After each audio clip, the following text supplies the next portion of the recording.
Accident జరిగితే వాడికి insurance claim చేసి 2 లక్షలు 3 లక్షలు ఆ కుటుంబం బాగుపడాలి. సో ఇది మా ఉద్యోగం.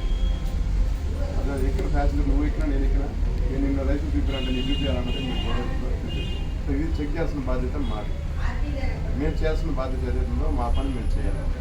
దానికి మీరు సహకరించాలి. అదేనా ఒకటి ఆర్సీ ఉండాలి.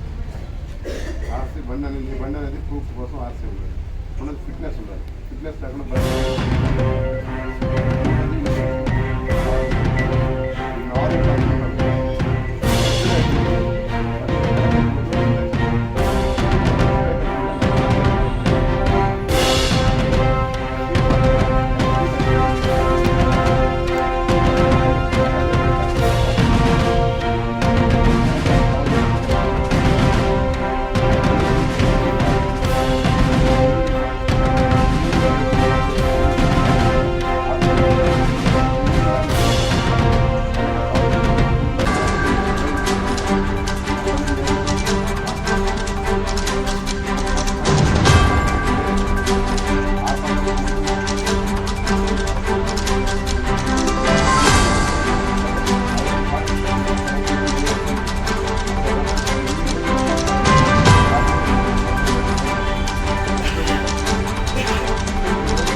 తగ్గించుకొని జాగ్రత్త చేసుకోండి. ఇన్సూరెన్స్ కట్టుకోండి. ఫిట్నెస్ చేసుకోండి. ఇంకేమో డబ్బులు చెప్పండి. ఏగా ఫైన్ అయితే పట్టండి. ఎవరైతే ఈ విధంగా ఉందో మీ బండిని ఆపడము, స్టేషన్ తీసుకురావడము, మిమ్మల్ని వెయిట్ చేయించడము, లేదంటే ఫైన్ పట్టడము అలాంటివి ఏం చెయ్యదు. అందరూ నేను అసలు ఎస్ఐ కూడా చెప్తాను.